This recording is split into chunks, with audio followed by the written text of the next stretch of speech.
Good morning, everyone. I'm Reverend Linda Susan Ulrich. I serve this congregation as minister. My pronouns are they, them, and I am delighted to see all of you here today. We begin our services with an element known as living our values every day, where someone from the congregation, from the social justice world of what we do here, shares a little bit about things that are going on and that you might want to get involved with. So I'm very happy to welcome Roy Anastasio, who's going to talk about Connect.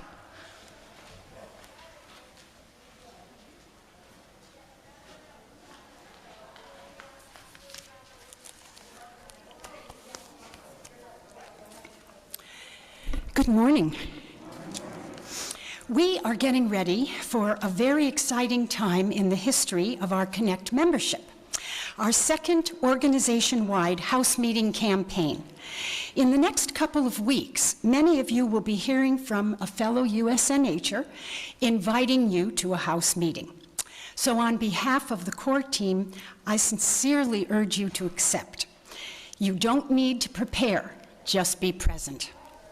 Before I explain what is so special about these house meetings, let me say what a house meeting is not. It's not an interview, it's not a political event, it's not a chance to expound on your knowledge of any particular subject, and it's not a presentation.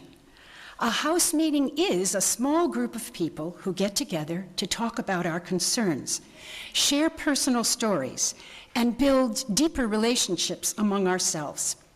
Connect's core strength is built on this relational foundation. Our work is rooted in the stories and experiences of our members.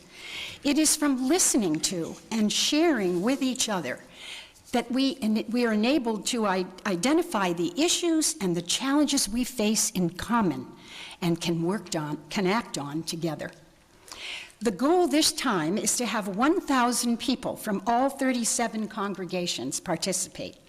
Our own USNH has committed to a total of 90 people at 18 house meetings.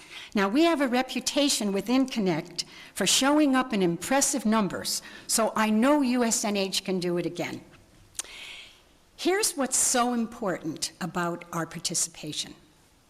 As a result of Connect's first organization-wide house meeting campaign, which was 4 years ago, the criminal justice team was established and was critical in passing Connecticut's Clean Slate Bill, enabling criminal record expungement for nonviolent crimes.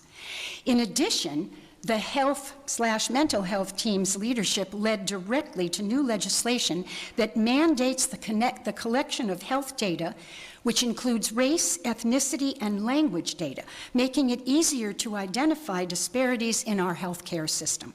Now, these changes are transformational. They're real wins whose seeds were sown at house meetings. I don't know about you, but in the current climate of extremes and after all the isolation from the pandemic, I welcome an opportunity to engage with each other in what is truly sacred listening. That's the work, the glue that binds us together and helps us live our Unitarian faith so that the beloved community we talk about is not just a rhetorical idea, but it's something real that we can help create together, person to person. So when you get that call inviting you to a house meeting, please say yes, and let's get to know each other more deeply so that together we sow the seeds of real change. Thank you.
Good morning. Welcome to the Unitarian Society of New Haven. I'm Rich Stockton, a member of the Worship Committee and your worship associate today. You can refer to me with the pronouns he and him. And I also want to welcome our music leaders today, Bill Braun, Jeff Duma, and Erica Schroth. If you're joining us for the first time, we're so glad you chose to spend this time with us. We are a diverse, multi-generational faith community that inspires lives of compassion and generosity, nurtures spiritual growth, cultivates transformative connections, and creates a more just world. This is a congregation that believes Black lives matter, that all people are inherently worthy. We humbly acknowledge our debt to the Quinnipiac and other indigenous people who are the caretakers of the waters and land where USNH now sits. We're so happy we can be meeting in person again. But for everyone's safety, we must keep our high-quality masks on when not at the podium, and keep roughly 6 feet away from your neighbors, remembering that your nearest neighbor may be behind you. So if you feel free to move if you feel you're uncomfortable. The other request I have on behalf of your neighbor is to please silence your electronic devices. For newcomers in person, please stop by the welcome table after the service, or you can contact us by email at membership@usnh.org, or you can go to our website, usnh.org, and find out more about us. I do have one announcement today. There will be a celebration of the life of Steve Evans. That'll be today at 3 p.m. on Zoom, and you can see the link in the newsletter. And also from 2:40 to 3, you'll be able to listen to Steve's music.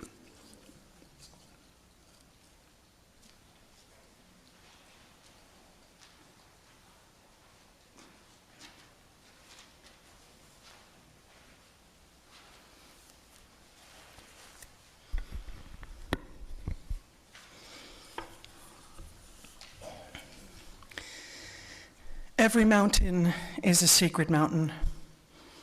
Every tree is the sacred tree. Each stone is a wise ancestor. Each spider is grandmother spider. All creature beings are our teachers. All winged ones are messengers of peace. Our relations are each one of these. All of the stars shine the wisdom of the universe. All water everywhere is the nectar of life. Every breath that we take is the sacred breath of life. Each step we take connects the heartbeat of Mother Earth. We all weave the web of life. All future children are our grandchildren. Great mysteries light is within each creature's center. Every moment of every day is a sacred gift. Recognize your family all around you. Celebrate the generosity of Mother Earth. Honor the ancient ancestors. Awaken to the voice of inner guidance. Share your gifts. Walk in peace.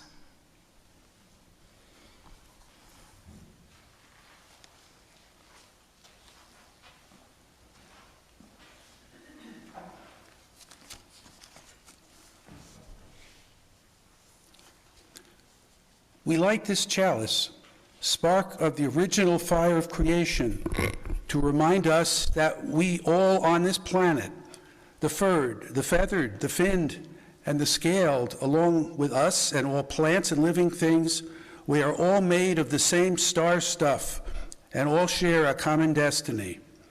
We are inextricably intertwined, interconnected, and interdependent, and it is good. Covenant lies at the center of how Unitarian Universalists gather in community. We are united not by a particular set of beliefs, but by the promises we make about how we will be together, how we will treat each other, and how we will seek to mend relationships when we fall short of our aspirations. Each week, we recite together a brief version of our covenant. I encourage you to read the full covenant on our website. While the following words express our intentions in writing, our true covenant lives and breathes in our actions. So please join me now in reciting these words that are in your order of service. We covenant together to create and nurture a culture of respect and kindness, and to engage in the spiritual and everyday practice of loving more generously. To this end, we will strive to be open, value differences, listen deeply, use kind language, speak our truths, work with conflict, and seek humor and joy.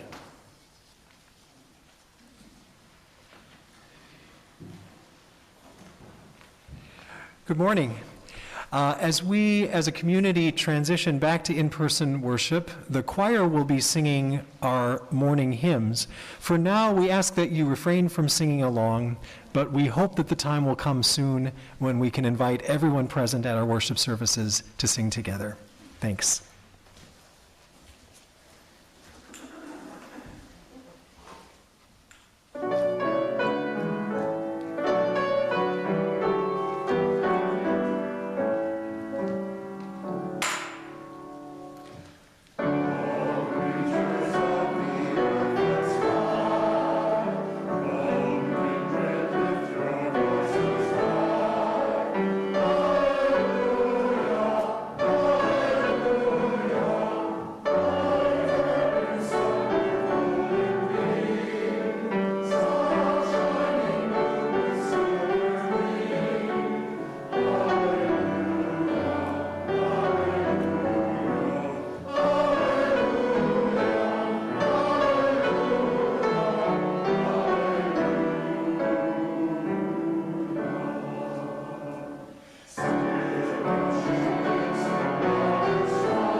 So one day, Harley was walking through the forest near her UU congregation when she ran across an area with strange stones covered in moss. She had seen them many times before on her walks through the forest, but something about them caught her attention on this particular day. So she leaned down to take a better look. She scraped away a bit of the moss and realized that there was tree bark underneath. Tree bark, she thought. That's weird. And unlike most wood that just falls apart after spending time on the damp forest floor, this wood was hard. She pulled at one of the stones to pick it up. "Ouch," said a low voice. Harley nearly jumped out of her skin. "That's attached." Harley noticed that a piece of the bark had broken away in her hand and that the wood underneath was green. Green? That meant the wood was still alive. "I'm awfully sorry," said Harley. I didn't realize anyone was there." "Yeah, I get that a lot," said the low voice. "Being an ancient stump and all. Not like a few centuries ago when I stood tall. I was one of the tallest trees in the forest, you know." Harley was amazed. How was this stump still alive after hundreds of years? "You're probably wondering how an old stump like me is still alive after hundreds of years." Harley admitted that she'd been wondering exactly that. "My friends helped me out." "Who are your friends?" asked Harley. "Well, all of the beech trees around here are like family, and there are a couple of oaks that even pitch in. We go way back, me and the oaks." Harley was confused. "Why do they share food with you? Don't they need it for themselves?" "Well," said the stump, "for much the same reasons as human communities. Good things happen when we work together. After all, a tree is not a forest. On our own, we're at the mercy of the wind and weather. But together, many trees create an ecosystem where the heat and cold don't get too extreme. We store plenty of water, and we generate lots of humidity. We're careful not to grow thick branches in the direction of our friends, who also need air and light to thrive. And because we protect each other, we can live to be very old. Without this cooperation, every tree would suffer." Harley understood. "That's like when the folks in my congregation collect food for the food bank. We can give more together than we could ever do on our own. And next time we might be the ones who need help." Harley could almost hear the stump smile. "That's right. Every tree is valuable to the community and worth keeping around as long as possible."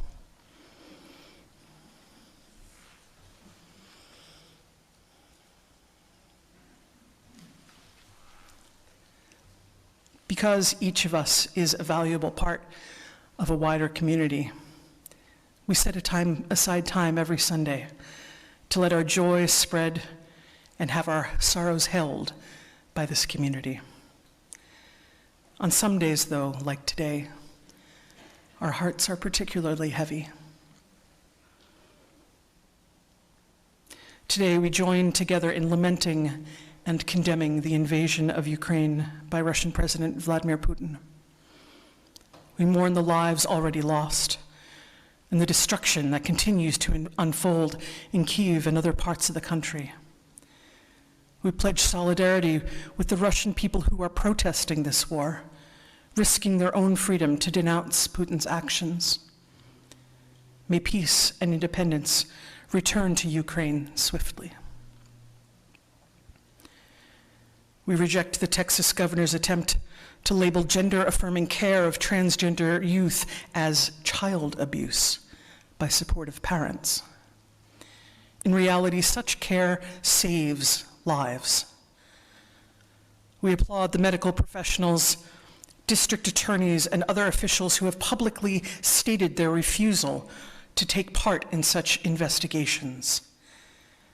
May all trans and non-binary youth know that they are beautiful, loved, whole, and holy. Closer to home, we hold Tanisha Drummond in care as she mourns the deaths of 2 loved ones. Brittany Jones, her goddaughter, died in a car crash early Wednesday morning at the age of 34. She was a longtime Waverly youth, in the program for over 10 years. Brittany left behind 3 beautiful daughters who were also in the Waverly program. She will be missed. Please keep her and her family in your prayers. And Tanisha's childhood friend committed suicide and died at the age of 41. He'd been diagnosed with stomach cancer and had a hard time coping with his illness. He also left 3 beautiful daughters behind and will also be missed. May we keep all of the Waverly families in our prayers. For all that has been spoken, and for all that remains in the silent sanctuaries of our hearts, we bear witness.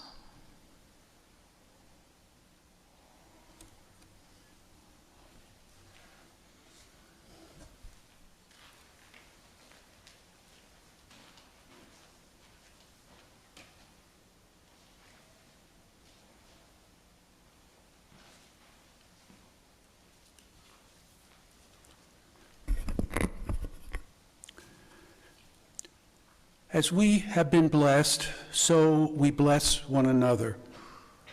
Breathe in, breathe out. This breath we share with all that breathes. Feel the love of the universe flowing through this community into you and out into the universe again. Let the love of all the universe, your love, flow outward to its height, its depth, its broad extent. You are more than you know, and more beloved than you know. Take up what power is yours to create safe haven, to make of earth a heaven. Give hope to those you encounter, that they may know safety from inner and outer harm. Be happy and at peace, healthy and strong, caring and joyful. Be the blessing you already are. That is enough. Let us hold silence together.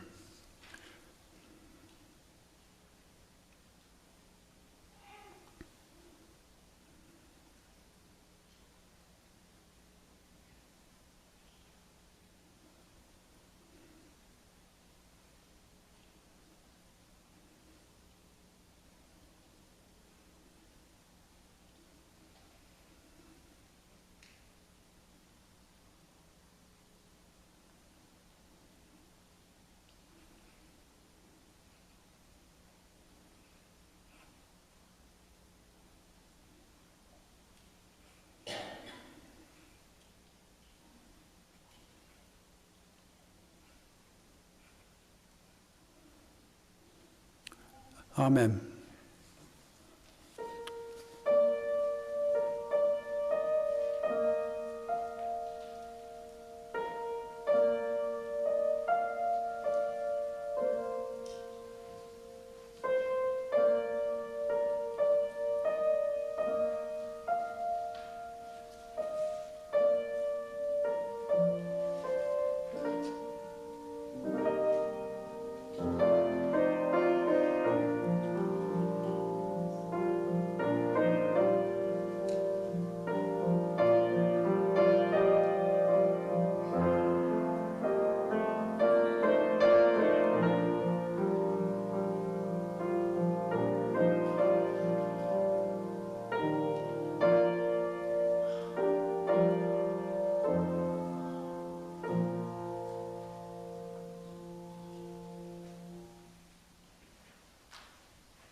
Every mountain is a sacred mountain.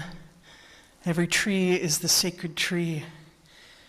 Each stone is a wise ancestor. And this community is a sacred community.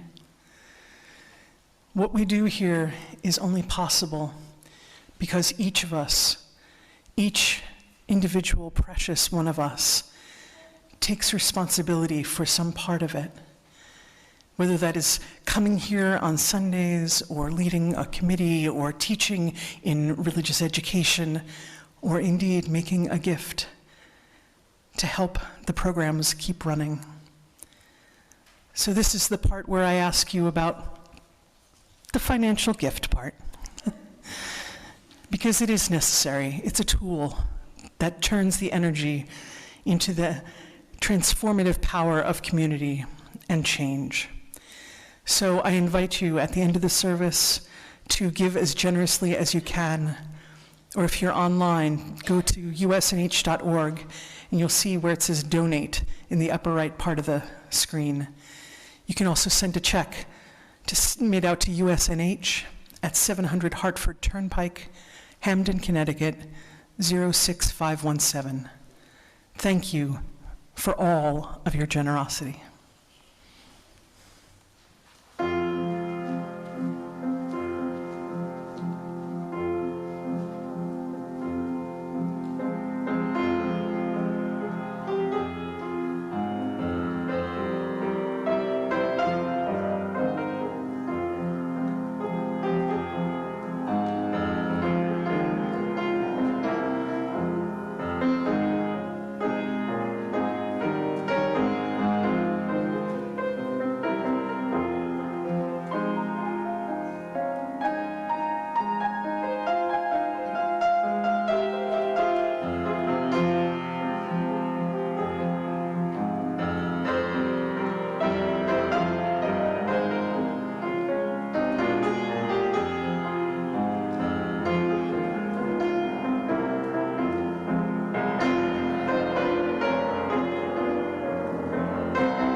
Today's reading is called The Honorable Harvest, Lessons from an Indigenous Tradition of Giving Thanks by Robin Wall Kimmerer. Our baskets are full, rounded with fragrant apples and heaped with winter squash. So too are the steel shopping carts that clatter across the parking lot, plastic bags whipping in the wind. How do we even name such abundance? Are these commodities, natural resources, ecosystem services? In the indigenous worldview, we call them gifts. We are showered every day with the gifts of the earth, air to breathe, fresh water, the companionship of geese and maples, and food. Since we lack the gift of photosynthesis, we animals are destined by biology to be utterly dependent upon the lives of others, the inherently generous, more than human persons with whom we share the planet. If we understand the earth as just a collection of objects, then apples and the land that offers them fall outside our circle of moral consideration.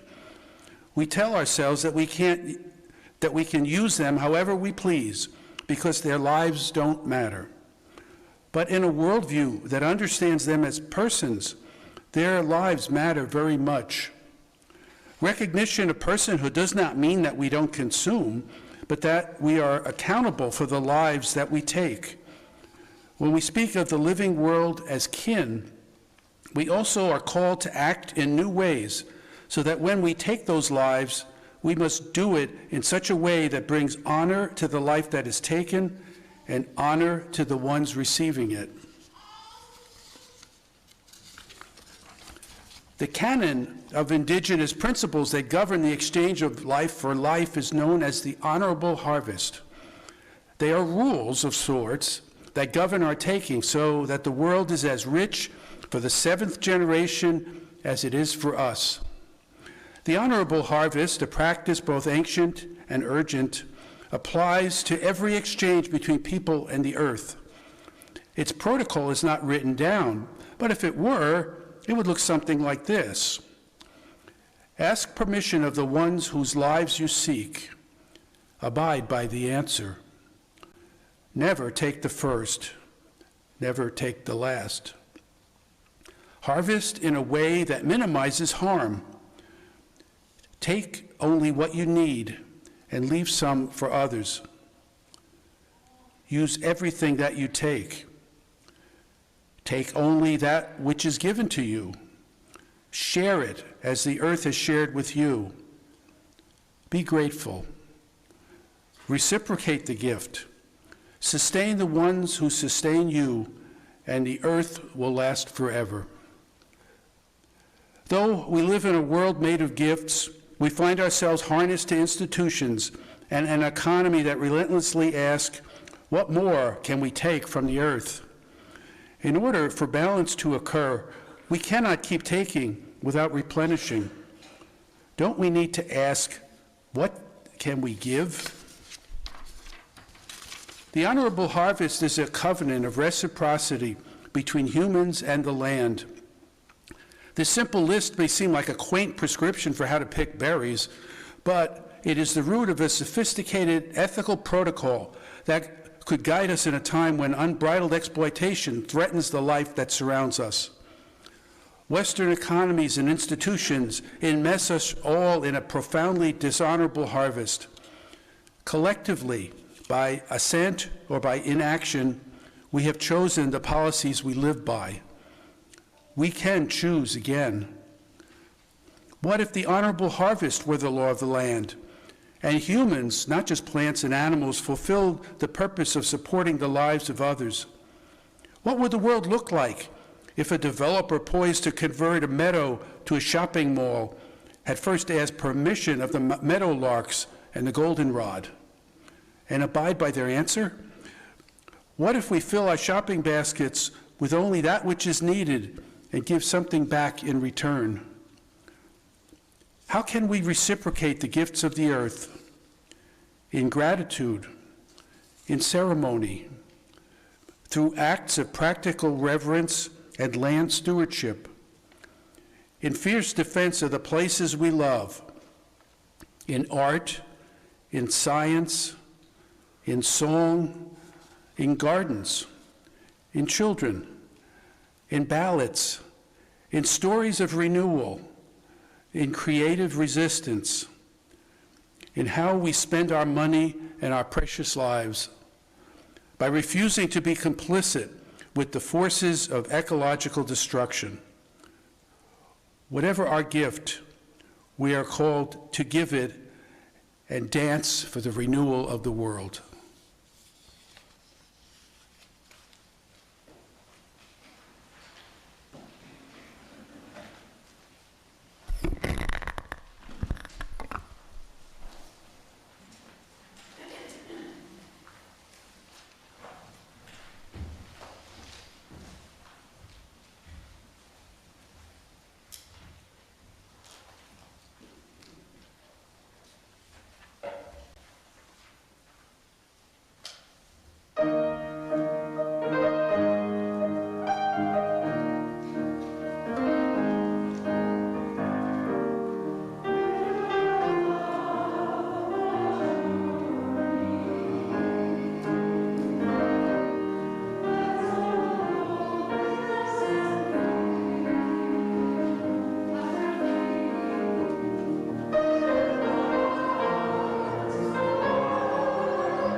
Mitakuye Yasin. This Lakota phrase translates as, "We are all related," or "all our relations," an acknowledgement of the way we're bound up with all life on this planet. Not just other humans, but all of the animals, trees, birds, plants, insects, rocks, mountains, bodies of water, even that pesky COVID-19 coronavirus. It echoes through our seventh principle, the interconnected web of all existence, of which we are a part. I can't help but think about this in light of the situation in Ukraine. A beloved choral conductor I worked with for many years is Ukrainian American, and we performed many Ukrainian pieces under her direction. Have you ever had the experience of someone you care about sharing what they're passionate about? Almost inevitably, I wind up caring deeply about it as well. My son loves owls, so I love owls. My friend Kat grew up in Green Bay, so I have a soft spot for the Green Bay Packers. And Marika led us in Ukrainian music, which makes it dear to me. Now, I don't say all this to center myself in the story of what's happening in Ukraine right now. That would be the height of hubris and callous to the suffering of the Ukrainian people. I share this story because it's an example of how we're all connected in this singular world we inhabit. I'm haunted by a military invasion halfway across the world because of music I sang 3 decades ago. Love is that powerful, transcending space and time without missing a beat. As Bell Hooks taught us, the transformative power of love is the foundation for all meaningful social change. Love is also the way we process climate change. Last month, I took part in a class with Claudio Carvalhas, earth thinker, theologian, liturgist, and artist, who noted that to pay attention to the earth is to mourn the earth, because we are the earth. When you see yourself as separate from it, he says, you're either in awe of it, that is, you've transplanted a notion of God to the earth, or in horror of it, and treat it as a beast that needs to be tamed. Historically, I've often felt overwhelmed in the wilderness, and not in a good way. More like my essence was being dispersed into mist. The lack of container was deeply uncomfortable, at times even distressing. But at the same time, I could be moved to tears by the beauty of wild things in the city. Cherry blossoms clustered on twisted branches, blades of grass making their relentless push through sidewalks, the scent of night-blooming jasmine catching me off guard. Lately, I've been drawing great comfort from remembering that I'm not separate from the earth. And not just remembering the sense of bringing to mind, but in the sense of putting my body back together again. When I look at the tree outside my window and my heart knows that we're made of the same stuff. Or when I look at one of the lakes here in Hamden and sense how gravity pulls on the water the same way it pulls on me, I feel less alone. In those moments, I know, literally in my bones, that I'm part of something larger than myself, interdependent with systems and rhythms beyond this one somewhat autonomous body. Ivan Gabara notes that this is not a mechanical interdependence, but a living one, a sacred interdependence that is vibrant and visceral. And just as I don't experience my fondness for owls or soft spot for the Packers or delight in singing Ukrainian music as mere logical extensions of relationships, my interwoven connection to the earth is one of inescapable love. Since we are a single sacred body, says Gabara, we are within the divine, and in a certain sense, we are this divinity.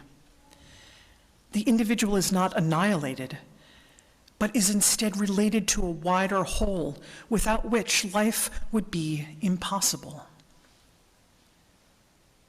In his poem, After All, Dr. Glenn Thomas Rideout explores many ways to describe this divinity, this life force that some people call God. God is no noun, he writes, and certainly not an adjective. God is at least a verb, and even that shrinks her. A little further on, the poem includes the best definition of God that I've heard to date. We're getting Michelangelo all wrong. God is not the bearded one surrounded by angels floating over the Sistine. He is not Adam with his muscled back pressing the earth. No. God is the closing inch of space between their reaching fingers. Don't believe for a moment that God is Catholic. For God's sake, he isn't even human. Have you heard the wood thrush when the sun glistens the Huron? Can you see the flowers, how they speak to bees without a word? Still, God is no spring blossom, no wood thrush. God is neither the sun nor the bee. God is what you see in the blossom. God is when you hear the river and suddenly discover how much of it is part of you. Isn't that astonishing? God is when you hear the river and suddenly discover how much it is part of you. Yes, I recognize that in here. And whether or not you'd call it God, I suspect you also recognize the vibrant and visceral sacred interdependence that the poem evokes. As we heard in the reading from Robin Hill Kimmerer, when we speak of the living world as kin, we are also called to act in new ways. In Braiding Sweetgrass, she points out that we already know how to act with gratitude and take only what is given. She writes, at the level of human interactions, we already do this. It's what we teach our kids.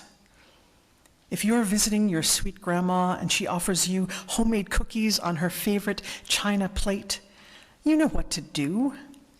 You accept them with many thank yous and cherish the relationship reinforced by cinnamon and sugar. You gratefully take what has been given.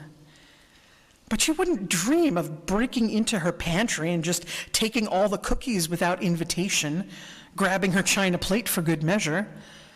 That would be, at a minimum, a breach of good manners, a betrayal of the loving relationship.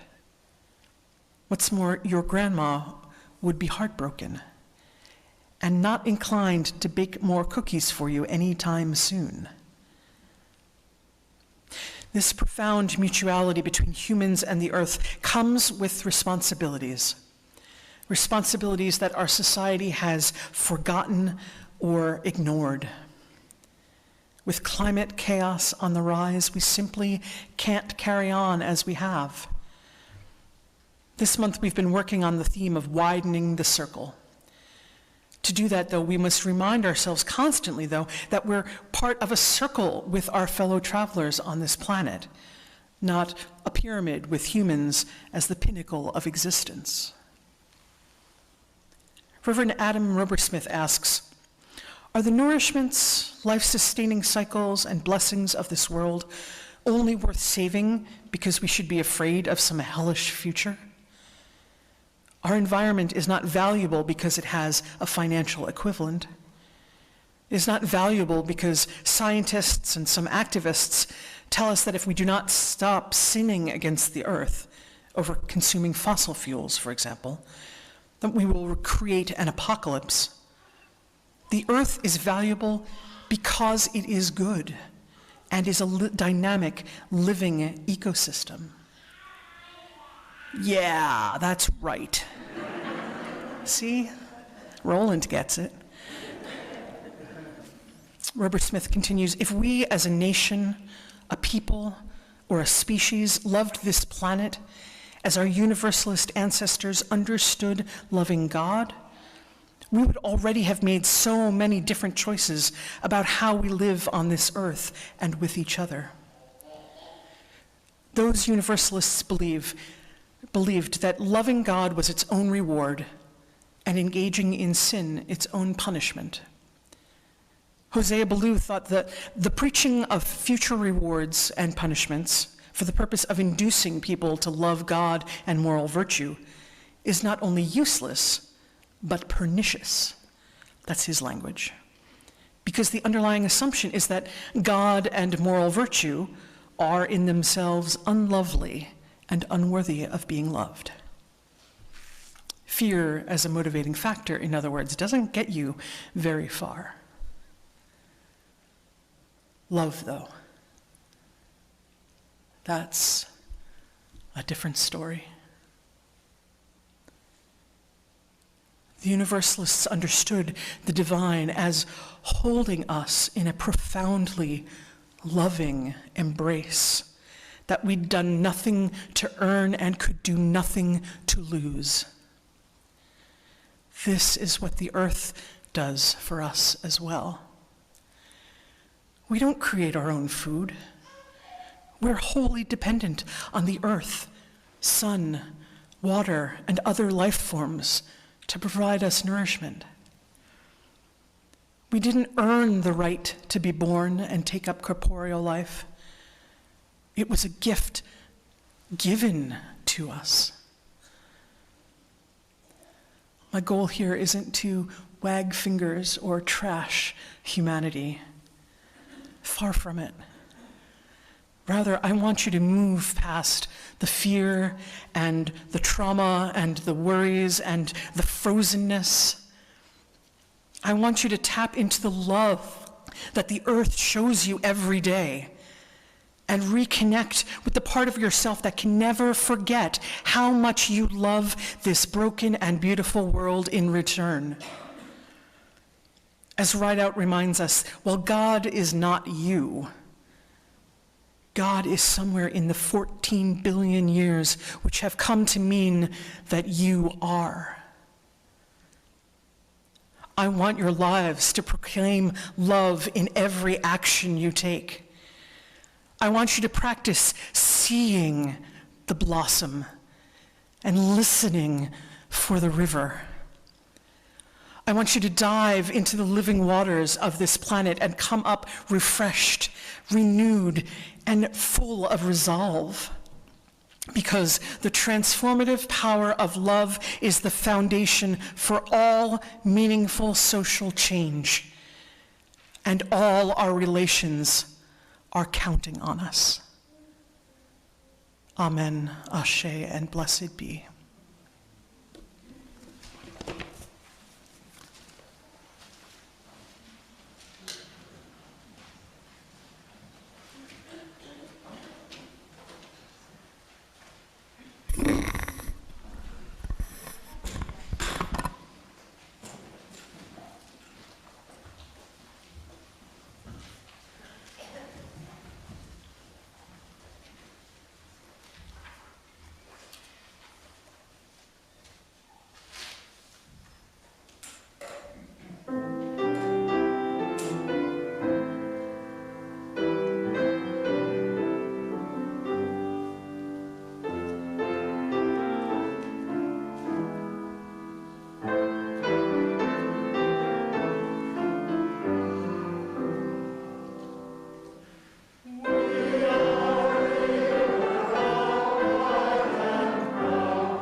Please join me in reciting the words for extinguishing the chalice.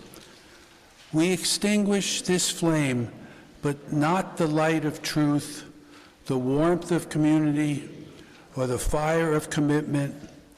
These we carry in our hearts until we are together again.